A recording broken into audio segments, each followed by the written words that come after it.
Perlahan-lahan tubuh anak itu berubah semakin tinggi. Sayup-sayup mendengar seperti ada suara tembakan. Jerit kesakitan yang dengar terasa menyayat hati. Tolong, tolong, tolong.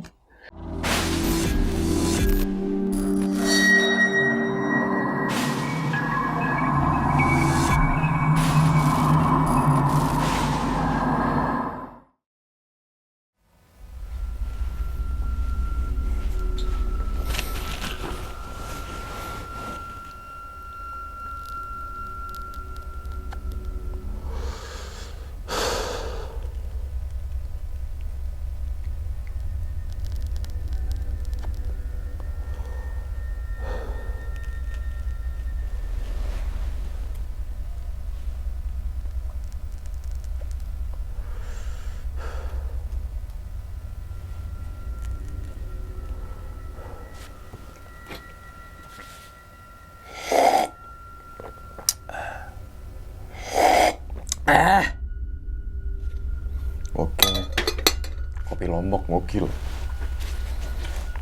Assalamualaikum warahmatullahi wabarakatuh. Kembali lagi bersama gue Sumar Adi Wijaya atau biasa dipanggil Umang dalam segmen Kisah Mistis Pendaki. Keberadaan gunung dan hutan memang terkenal akan mistis dan horor. Oleh karena itu, tidak aneh nih, banyak kesaksian para penjelajah maupun pendaki gunung memiliki kisah horor di setiap perjalanannya. Gunung Argopuro merupakan gunung dengan trek terpanjang di Pulau Jawa yang memiliki ketinggian 3088 mdpl atau meter di atas permukaan laut dan kemistisan yang tak lepas dari legenda Dewi Rengganis yang cukup terkenal di kalangan masyarakat di sekitar Gunung Argopuro. Selain itu, di Cikasurnia, salah satu savana di Gunung Argopuro, juga menyimpan sejarah kelam, keindahan pemandangan di sepanjang jalur pendakian, dan juga situs peninggalan sejarah. Tak heran, membuat para pendaki maupun pencinta alam mencoba untuk menelusuri Gunung Argopuro. Rengganis adalah nama salah satu puncak di Gunung Argopuro dari 3 puncak lainnya, yaitu Puncak Rengganis, Puncak Argopuro, dan juga Puncak Arca atau Puncak Hyang. Nah, kisah Dewi Rengganis sangat melegenda nih teman-teman semua. Apalagi dengan adanya kawasan puncak yang dipenuhi situs-situs seperti kerajaan. Ini yang menjadikan Gunung Argopuro adalah tempat situs purbakala tertinggi di Pulau Jawa. Rengganis adalah nama seorang putri ya di zaman kerajaan Majapahit. Beberapa kisah legenda Dewi Rengganis mendiami puncak Gunung Argopuro ini berbeda dari mulut ke mulut dan diceritakan dalam berbagai versi yang sampai sekarang ini masih belum terungkap. Sebelum kita memasuki ke ceritanya, gue pengen kasih tahu dulu nih ke teman-teman semua, nggak pernah bosan-bosannya nih ya. Kemeja yang gue pakai ini adalah produk dari Hoodiku, dan Hoodiku adalah produk lokal asli Indonesia. Jadi ketika teman-teman semua membeli produk Hoodiku, berarti teman-teman semua telah mensupport produk lokal asli Indonesia.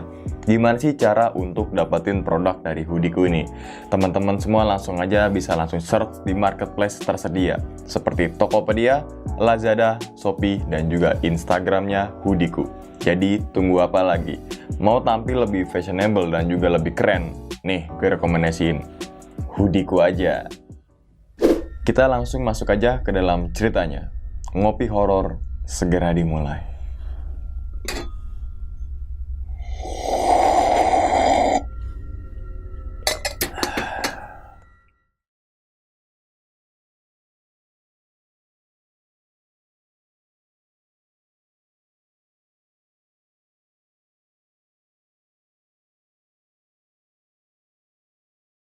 Pada video kali ini atau pada kesempatan kali ini, gue akan membawakan sebuah cerita dari Dwi ketika melakukan pendakian ke Gunung Argopuro.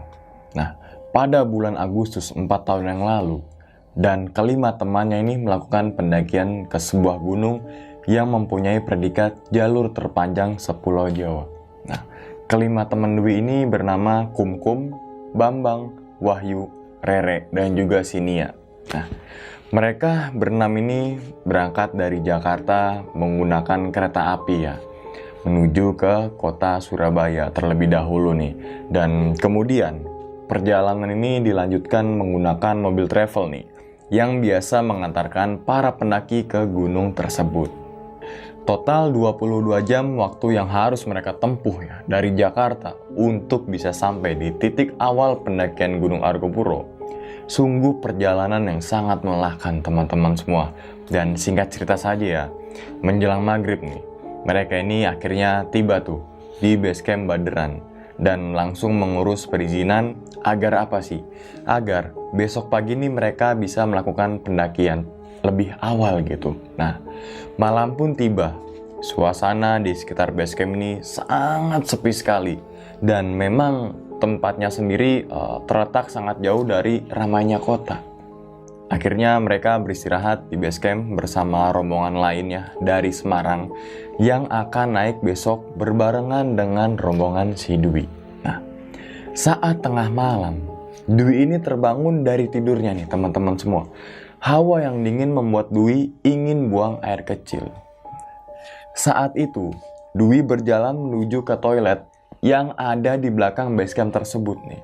Nah, saat Dwi tiba di toilet, ternyata di dalam itu ada orang. Dwi perhatikan dari suaranya nih ya, seperti itu orang tersebut di dalam toilet tuh lagi mandi gitu. Jebar jebur gitu kan. Dan Dwi mengatakan dalam hati bahwa mantap juga nih orang. Di tengah udara dingin begini masih bisa mandi gitu jam segini gitu kan. Nah, lantas kembali tuh Dwi masuk ke dalam base camp dan menyalakan rokok dan menunggu sampai orang itu selesai. Rokok kretek sudah habis, tapi orang itu masih saja belum keluar dari kamar mandi. Lantas ya, kembali lagi tuh menuju ke toilet. Untuk apa sih? Untuk mengecek.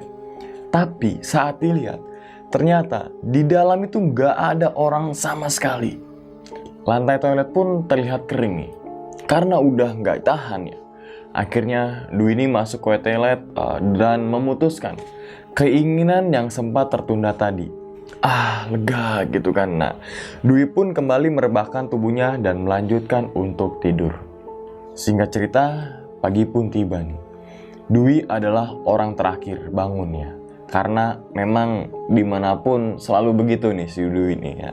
Nah, tepat di jam 8 pagi itu, setelah semuanya siap ya, akhirnya mereka pun langsung naik ojek masing-masing. Nah, suara knalpot meraung-raung gitu kan, brang-breng, mengantarkan mereka menuju ke batas hutan. Nah, mereka memilih menggunakan jasa ojek ini untuk menghemat waktu dan juga tenaga gitu.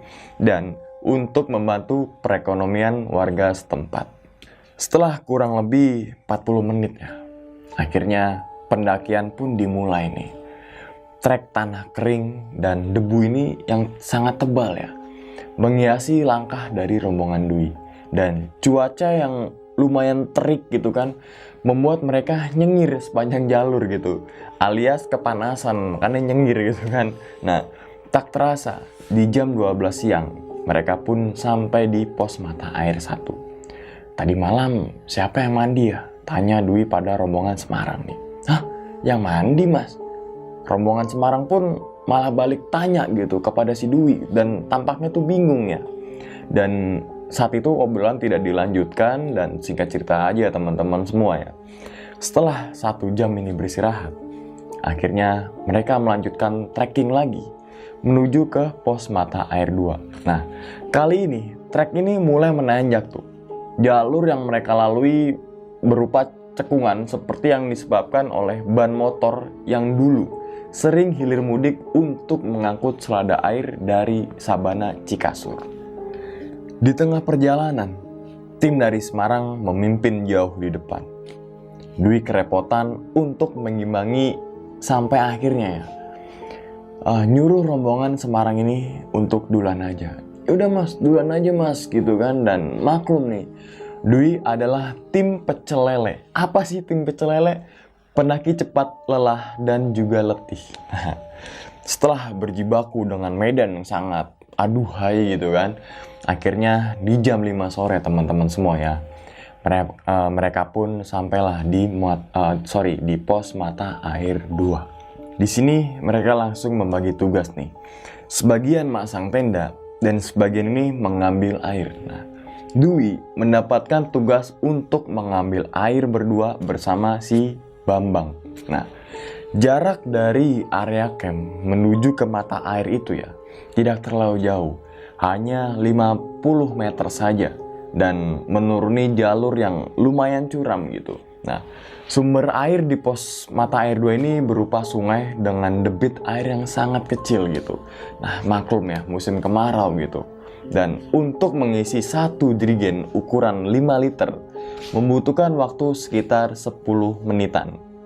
Hari sudah semakin gelap, sedangkan Dwi bersama Bambang sedang mengisi jerigen yang ketiga. Nah, dan sialnya Dwi bersama Bambang ini lupa tuh membawa headlamp nih. Nah, dengan pandangan yang terbatas, akhirnya 4 jerigen siap diangkut kembali menuju ke tenda. Saat Dwi ini sedang mencuci muka, tiba-tiba Bambang ini bertanya dengan wajah serius dan terlihat tegang gitu. "Wi, lo dengar gak?" "Dengar apaan, Bang?" "Itu suara barusan," ucap Bambang pada saat itu. Nah, Dwi mengatakan bahwa, "Gue kagak dengar apa-apaan. Emang suara apaan sih?" tanya Dwi ya. Dan Bambang mengatakan, "Barusan gue kentut." Nah, di situ seketika Dwi tertawa mendengar ucapan Bambang itu ya. Dan Dwi mengatakan bahwa, "Ngehe lo, sae lo Bambang." Emang namanya Bambang ya. Padahal dalam hati ini udah siap untuk ngibrit lari itu. Nah, perjuangan kembali menuju tenda ternyata tidak mudah teman-teman semua. Dengan kondisi trek yang menanjak dan curam. Dan tanpa penerangan saat itu ya. Dan ditambahkan, kedua tangan mereka masing-masing memegang satu jerigen. Jadi satu orang membawa 2 jerigen, dua, akhirnya 4 jerigen kan ya. Repot nggak tuh? Repot lah gitu kan. 5 liter. Nah, semakin malam, semakin terasa syahdu tuh. Mereka saling bertukar pikiran, berbagai pengalaman, dan berbagi makanan dengan tim dari Semarang. Nah, tawa dan canda menjadi bumbu yang nikmat tuh. Seolah mereka ini semua sudah berteman sejak lama. Inilah yang membuat Dwi ini selalu rindu untuk mendaki gunung. Siapapun bisa menjadi kawan, tanpa permasalahkan apa latar belakang mereka, apa jabatan mereka, dan juga jam terbang mereka gitu kan. Kita semua ini sama, yang membedakan hanya amal ibadahnya saja. Memasuki di hari kedua, tepat di jam 6 pagi, suara khas cempreng Nia ini membunyikan mimpinya si Dwi itu. Wi, bangun Wi, gitu kan. Dan Dwi mengatakan bahwa, "Apa sih lo, ganggu orang aja. Nah, gue emang pop nih," gitu kan. Nah, Edda, sombong amat lu, mau boker aja pakai diumumin segala. Nah, di mana nih gue boker gitu kan, tanya Nia kayak orang bego saat itu. Dan si Dwi mengatakan dengan ciri khas kekonyolan dia bahwa, "Ya elah, ribet banget lo jadi cewek. Ya, lo nyari semak-semak, lo gali tanah, terus jongkok tuh di sono no. Dan jangan boker depan gue." Dan jawaban Dwi ini sambil nunjuk ke arah semak-semak tadi ya teman-teman semuanya. Nah, setelah segala macamnya itu beres nih, jam 9 teng, mereka melanjutkan perjalanan menuju ke pos Cikasur. Nah, trek yang mereka lalui sangat bersahabat dan lebih banyak landai dan turunan daripada tanjakan. Pemandangan sepanjang jalur sangat memanjakan mata teman-teman semua. Berkali-kali mereka melewati sabana indah dan seperti memanggil-manggil untuk disinggahi itu. Suasananya ini membuat mereka betah untuk berlama-lama berada di sabana itu.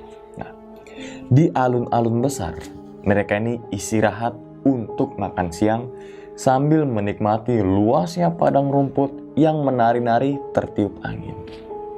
Sesekali kabut datang ini menyapa, membuat mereka semakin terbuai akan indahnya lukisan Sang Pencipta.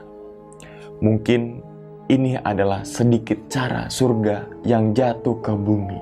Setelah berjalan lebih dari 5 jam, akhirnya dari jauh ini terlihat sebuah area lapang, dan di tengah itu ada pohon yang sangat besar. Ya, itu adalah Cikasur. Seketika seperti ada semangat yang baru yang membuat mereka nih bersemangat untuk segera tiba di sana. Benar kata orang-orang, ternyata di Cikasur ini indah sekali dan panorama ini sangat bagus. Jernihnya air Sungai Kolbu dan suara burung merak menyambut kedatangan rombongan si Dwi dan juga rombongan dari Semarang. Sungai Kolbu ini adalah sebuah sungai yang lebarnya sekitar 2 meter ya, dengan air yang mengalir, dan di pinggiran sungai itu terdapat tumbuhan selada air yang sangat melimpah, dan tumbuhan ini bisa dikonsumsi oleh para pendaki untuk menambah menu makanan mereka. Singkat cerita, hari sudah semakin sore. Mereka bergas menuju ke pohon legend yang menjadi ikon ke bawah. Tempat itu adalah untuk mendirikan tenda. Nah, selain teduh, tempatnya juga tenang dan meskipun terkesan agak horor. Baru saja mereka berjalan beberapa langkah, tiba-tiba Kumkum ini berteriak tuh, "Anjrit!" Nah, kenapa Kum? Tanya Dwi dengan sedikit panik gitu. Lalu Kumkum ini mengangkat salah satu kakinya dan berjalan seperti orang yang sedang kesakitan tuh. Dan Dwi ini berpikir ya, kalau si Kumkum ini terkena beling atau benda tajam sejenisnya tuh. Dan Kumkum ini mengatakan bahwa kuat banget ya yang BL di situ, ketakar banget, pasti pantatnya kagak pernah disekolahin tuh. Omel Kumkum penuh dengan amarah ya. Ternyata Kumkum ini menginjak kotoran manusia atau bisa dikatakan tai. Hanya saran aja teman-teman semua, jika ingin buang air besar, lakukanlah dengan baik dan benar. Jangan seperti kejadian saat Kumkum itu ya.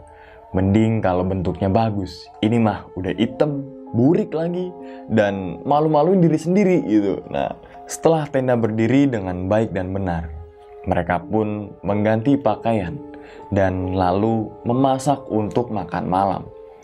Tepat saat hari berubah menjadi gelap, makanan pun sudah siap dan mereka pun menyantapnya dengan lahap. Malam semakin larut. Akhirnya satu persatu teman-teman Dwi memutuskan untuk tidur. Dan sedangkan Dwi masih mengobrol di luar bersama si Kumkum. Menikmati heningnya malam di Cikasur ya, membuat pikiran terasa sangat rileks.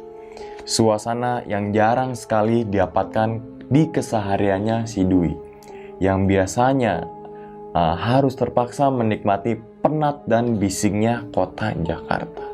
Saat Dwi dan Kumkum tengah asik mengobrol, sayup-sayup mendengar seperti ada suara tembakan. Di sini, Dwi mencoba untuk memastikan suara tersebut sambil melihat sekeliling area Cikasur dan berharap menemukan sumber suara tersebut. Namun, hanya gelap saja yang Dwi dapatkan. Akhirnya, mereka berdua ini mencoba untuk bersikap biasa saja dan kembali melanjutkan obrolan yang sempat terhenti tadi. Tapi suara tembakan itu kini terdengar lagi teman-teman semua.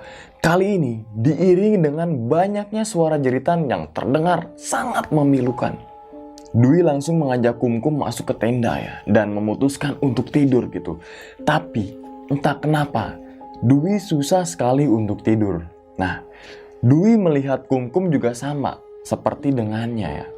Matanya terpejam, namun mulutnya bergerak-gerak seperti membaca doa. Suara apaan Kum tadi? Gak tahu, menurut lo apaan ya? Karena suara itu sudah tidak terdengar lagi, akhirnya mereka ini pun duduk-duduk di dalam tenda, membuka sedikit jendela tenda dan menyalakan rokok. Agar apa sih? Agar suasana itu menjadi sedikit santai gitu. Nah, dan alhamdulillahnya gak ada kejadian aneh-aneh lagi tuh. Hingga sekitar jam 1 malam, dirasa sangat ngantuk dan mulai datang menyerang. Tapi baru saja mereka masuk ke dalam sleeping bag, tiba-tiba bluk! Dwi mendengar suara seperti benda terjatuh dan sumber suara itu berasal tepat di atas kepalanya si Dwi. Dwi dan Kumkum kembali saling bertatap-tatapan ya, dengan perasaan was-was gitu. Babi hutan kali ya, Wi? Bisik Kumkum mencoba positif. Tapi nggak lama setelah suara itu, Dwi mendengar seperti ada suara langkah kaki sedang mondar-mandir di sekitar tenda tuh. Dan Dwi mengatakan lagi, siapa tuh? Dwi memberanikan diri untuk bertanya pada suara tersebut. Dan gak ada jawaban sama sekali teman-teman semua. Dan gak lama kemudian, tiba-tiba Dwi mendengar seperti orang yang berdeham tuh. Kayak tadi yang barusan tuh ya. Nah, karena penasaran, Dwi mencoba mengintip ke arah luar melalui jendela tenda. Pemandangan menakjubkan kini hadir menyambut tatapan matanya si Dwi. Dengan mata kepala Dwi sendiri, ia melihat di luar tenda itu ada beberapa sosok tentara berpakaian memakai helm dan juga membawa senjata. Mukanya tidak terlalu jelas karena tersamarkan oleh gelapnya malam. Beberapa dari tentara itu ada yang sedang menyerang seseorang sambil menyiksanya tuh. Jerit kesakitan yang dengar terasa menyayat hati. Tolong, tolong, tolong. Hanya itu yang diucapkan dari mulut orang yang sedang disiksa tersebut. Pikiran dan hati Dwi sebenarnya ingin sekali menyudahi pengintaian itu. Tapi entah kenapa, Dwi seperti terhipnotis dan Dwi malah seperti menikmati pertunjukan selanjutnya yang ada di hadapan matanya si Dwi. Setelah puas menyiksa orang itu, akhirnya para tentara tadi memberondongnya dengan tembakan secara membabi buta. Para tentara itu tertawa-tawa melihat orang yang ditembak kakinya sudah tidak bergerak. Satu tentara kemudian menoleh ke arah Dwi dengan tatapan yang sangat tajam seolah-olah dia tahu tuh kalau Dwi sedang mengintipnya dan entah bagaimana caranya. Kini, tepat di depan mata Dwi, ada sepasang bola mata yang sedang menatap matanya. Rasa takut mulai hinggap di tubuh si Dwi. Jantung ini serasa berhenti untuk berdetak gitu. Keringat dingin pun mulai bercucuran. Bernafas pun terasa sangat susah. Nah, Dwi mencoba berdoa membaca ayat-ayat suci Al-Quran. Tapi entah kenapa, otak Dwi mendadak blank. Gak ada yang Dwi ingat sama sekali. Untuk berteriak pun sangat susah gitu. Wi, nyebut Wi, istighfar Wi. Dwi tersadar saat Kumkum ini menggoyangkan badannya Dwi itu ya. Dan astagfirullahaladzim. Nah, menurut cerita si Kumkum, awalnya Kumkum ini melihat Dwi ini lagi duduk-duduk aja tuh. Dan lalu tiba-tiba Dwi ini melihat ke arah luar melalui jendela. Dan kemudian badan Dwi ini menggigil hebat. Matanya melotot dan mulutnya nganga. Setelah meminum air yang sudah didoakan oleh Kumkum sebisanya, akhirnya Dwi pun tertidur pulas. Hari ketiga, tidak seperti biasanya. Hari itu, Dwi bangun lebih awal saat sebagian teman-temannya masih terlelap. Di luar ternyata sudah ada Bang Wahyu, Nia, dan Rere yang sedang memasak. Dwi mencoba untuk melupakan kejadian semalam. Meskipun tetap saja ya, bayangan kejadian itu selalu muncul atau selalu terpintas dalam pikiran si Dwi. Nah, tepat di jam 9 pagi, mereka mulai lagi untuk melanjutkan perjalanan dan meninggalkan Cikasur yang penuh dengan misteri itu. Tengah hari mereka pun sampai di pos Cisentor. Sebuah pos dengan saung kecil dan terdapat aliran sungai di samping posnya itu. Di sini mereka beristirahat ya untuk makan siang dan kemudian lanjut lagi berjalan menuju ke pos Rawa Embik. Nah, jalur menuju pos Rawa Embik ini sangat menguras tenaga. Tanjakan demi tanjakan yang mereka lalui terasa sangat melelahkan. Dan tepat di jam 3:30 sore, akhirnya mereka sampai di pos Rawa Embik. Jerigen dan semua botol isi full ya, Bang Wahyu memberikan instruksi kepada teman-temannya. Karena disinilah atau di pos Rawa Embik inilah adalah sumber air terakhir sebelum akhirnya mereka ini menuju ke Sabana Lonceng untuk mendirikan tenda. Dengan sigap mereka pun mengeluarkan jerigen dan langsung mengisinya ke sumber air itu. Nah, setelah semuanya itu sudah beres, mereka pun langsung bergegas menuju Sabana Lonceng agar nggak kemalaman. Nah, jarak dari Rawa Embik menuju pos Sabana Lonceng sebenarnya nggak terlalu jauh ya. Namun dengan trek yang sangat menanjak gitu kan. Ditambah lagi dengan beban ransel yang semakin berat. Karena kenapa? Karena sudah diisi oleh air yang membuat perjalanan mereka tuh menjadi lama. Hari semakin gelap, sedangkan mereka masih berada di tanjakan terakhir sebelum Sabana Lonceng. Dengan sisa-sisa tenaga, mereka paksakan kakinya agar segera sampai di sana. Nah, kabut yang sangat tebal dan suara gemuruh angin lembahan menyambut Dwi saat tiba di Sabana Lonceng. Sesampainya di Sabana Lonceng, mereka ini langsung mendirikan tenda tuh. Seperti biasa ya, membagi tugas lah. Ada yang masak, ada yang ngerokok, ada yang ngopi, dan juga ada yang lagi liatin foto-foto tuh. Malam itu angin bertiup sangat kencang sekali. Suaranya membuat sedikit merinding tuh. Nah, sekitar jam 9 malam, perut Dwi gak bisa diajak kompromi nih. Semakin ia tahan, rasa mules itu malah semakin menjadi-jadi. Ada yang mau buang air kecil atau besar gak? Ayo nih, gue anterin. Tanya Dwi kepada teman-temannya nih. Ternyata gak ada yang seperasaan sama si Dwi nih. Ya udah, kalau nggak ada yang mau, antar gue ya. Nah, ucap Dwi sambil memelas tuh. Dari tadi kek, ayo gue anter. Nah, Bang Wahyu ini menawarkan diri ya, dingin itu. Menawarkan diri. Nah, hawa dingin terasa menusuk tulang. Apalagi saat Dwi membuka celana. Nah, semakin sangat terasa hawa dingin tuh di pantatnya si Dwi itu. Ditambah lagi kencangnya angin yang membuat pohon-pohon seperti melambai-lambai memanggilnya tuh. Nah, Bang Wahyu ini duduk menunggu Dwi di sebuah batu dengan jarak sekitar 8-10 meter. Buset, bau banget lu, ucap Bang Wahyu sambil menutup hidungnya tuh. Nah, angin yang berhembus kencang ya mengantarkan aroma bau itu menyapa hidungnya ke Bang Wahyu tuh. Nah, setelah buang hajat itu sudah beres atau setelah boker itu sudah beres, langsung lah si Dwi ini cebok dan gak lupa mengubur emas itu agar tidak terinjak oleh kumkum saat bici kasur kemarin.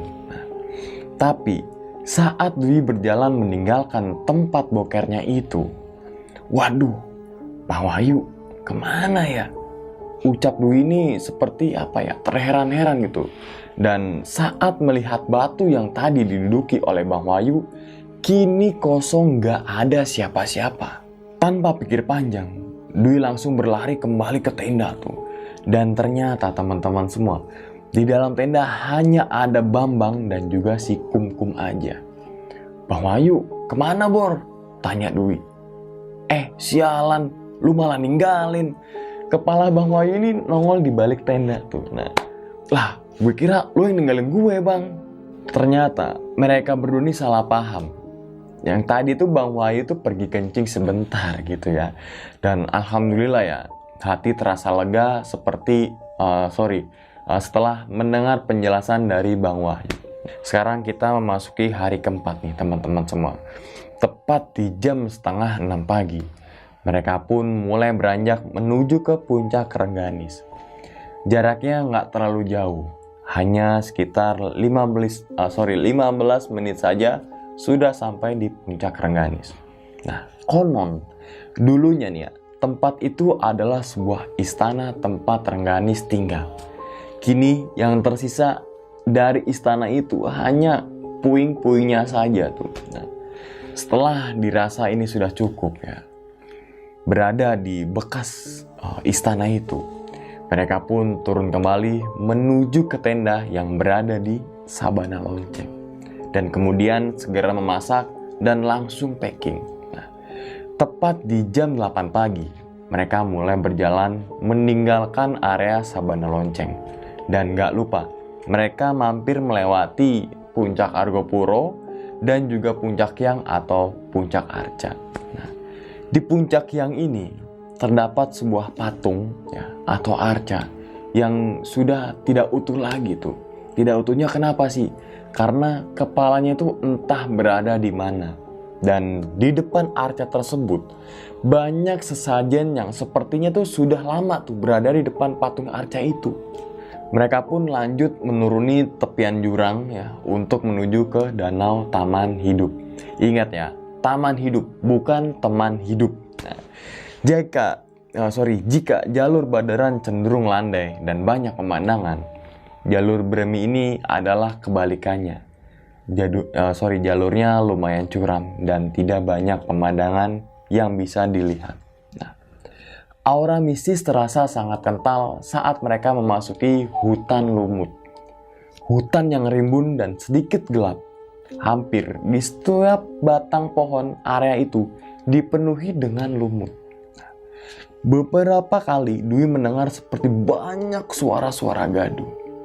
Awalnya, Dwi ini berpikir mungkin itu adalah suara dari orang-orang yang berada di camp area Danau Taman Hidup. Ternyata, lokasi camp area ini masih sangat jauh tuh.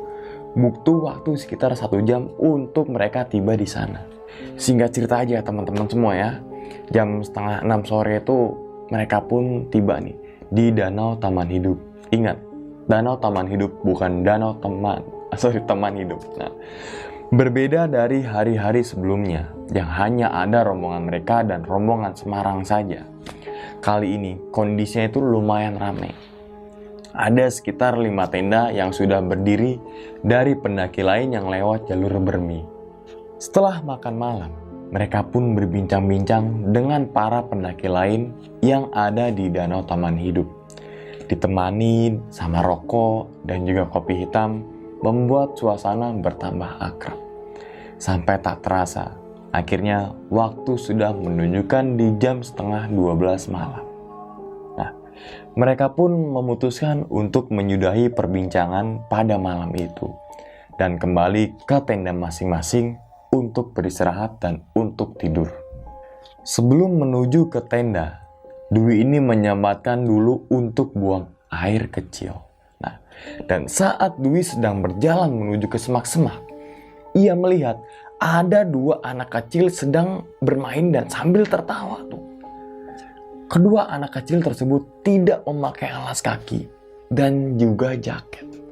Hanya memakai celana pendek dan kaos saja. Perasaan Dwi mulai gak enak ya. Karena sejak sampai di Danau Taman Hidup, Dwi tidak melihat ada rombongan lain membawa anak-anak. Sambil masih tertawa, kedua anak kecil itu kini menatap ke arah Dwi. Dan saat diperhatikan, perlahan-lahan tubuh anak itu berubah semakin tinggi. Kini, tubuh kedua anak itu hampir sepantaran dengan tinggi badannya si Dwi. Dan suara tawa khas anak kecil yang tadi dengar, kini berubah menjadi suara tertawa orang dewasa. Dwi langsung lari masuk ke dalam tenda gitu kan. Tapi suara tertawa itu masih saja terus terdengar seakan mengikutinya. Dwi terus memikirkan kenapa hanya Dwi saja yang mendapatkan kejadian-kejadian aneh atau mendapatkan kejadian-kejadian menyeramkan itu. Padahal selama pendakian, Dwi tidak berbuat yang hal aneh-aneh. Tingkah laku maupun ucapannya. Entah sampai jam berapa nih Dwi memikirkan hal tersebut. Hingga akhirnya Dwi pun tertidur. Memasuki hari kelima ya. Setelah foto-foto di dermaga Danau Taman Hidup itu, Akhirnya, mereka pun meninggalkan gunung yang mempunyai trek terpanjang itu tuh. Suara monyet dan burung-burung itu tak henti-hentinya menemani setiap langkah mereka selama perjalanan. Nah, beberapa kali mereka bertemu dengan pendaki lain yang akan naik, ataupun yang hanya sekedar camping ceria di danau taman hidup. Tidak terasa, akhirnya jam 2 siang mereka sampai di desa Bermi dengan selamat. Raut bahagia langsung terpancar saat mereka menemukan peradaban setelah 5 hari berada di hutan. Mereka langsung menuju base camp Pak Haripin untuk beristirahat dan bersih-bersih. Segelas besar susu murni ya, dan 2 mangkok bakso menambah hati mereka itu semakin bahagia. Mereka memutuskan untuk menginap 1 malam di base camp. Dan Dwi baru tahu, bukan Dwi saja yang mengalami kejadian aneh di gunung tersebut. Beberapa teman dan rombongan dari Semarang juga mengalami dan merasakannya. Lo tau gak, Wi? Pas kita ngambil air di pos mata air 2, tanya Bambang ya. Kenapa emang Bang? Di situ gue dengar ada suara Nyonya Kunti lagi ketawa. Makanya gue langsung nanyakan ke lo dengar apa kagak? Ucap Bambang pada saat di base camp itu. Menurut pengakuan si Nia yang saat itu tidur bareng Rere, waktu di Cikasur dan juga di Sabana Lonceng, si Rere tiap malam selalu mengigo sambil nangis tuh. Namun saat ditanya, Rere mengaku tidak mengalami mimpi atau kejadian buruk. Entahlah, itu hanya kebetulan atau memang kejadian yang sebenarnya ya. Nah, salah satu rombongan dari Semarang pun ikut bercerita. Katanya, di pos mata air 1 sampai di pos mata air 2, mereka semua memang sudah diikuti oleh sosok tinggi besar. Dan tentang sosok tentara yang ditemui oleh Dwi di Cikasur itu, akhirnya mendapatkan jawaban. Konon, di Cikasur itu dulunya sempat dijadikan markas Belanda pada masa penjajahan. Mereka juga membuat landasan pesawat terbang di sana.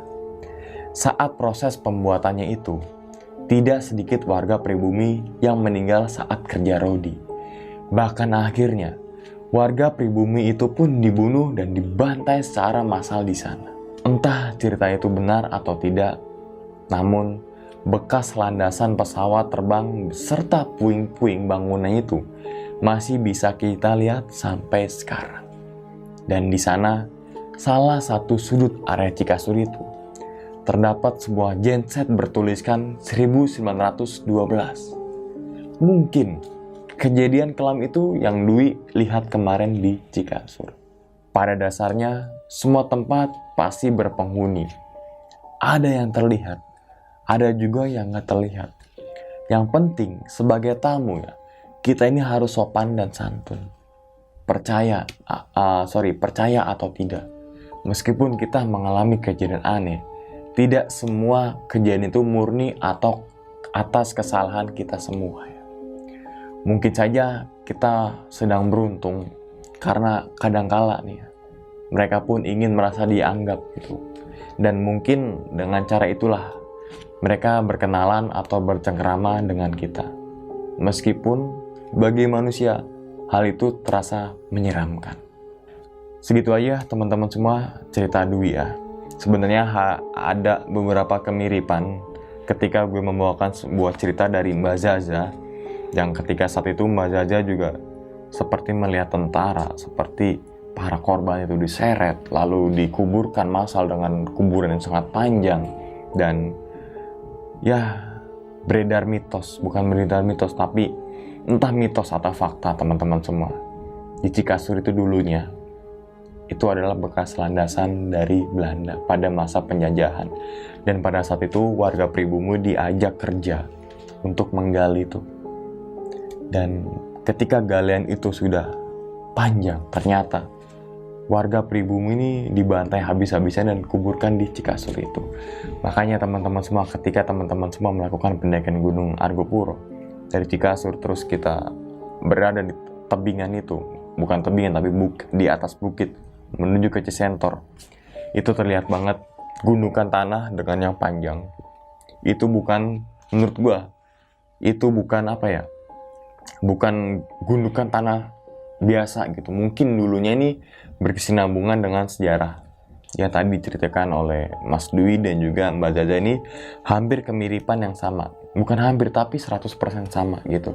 Sampai di sini aja dulu teman-teman semua ya pada video kali ini atau pada kesempatan kali ini, dan nantikan video-video gue berikutnya. Hal gaib itu muncul ketika sugesti kita buruk. Wassalamualaikum warahmatullahi wabarakatuh. Selamat beristirahat.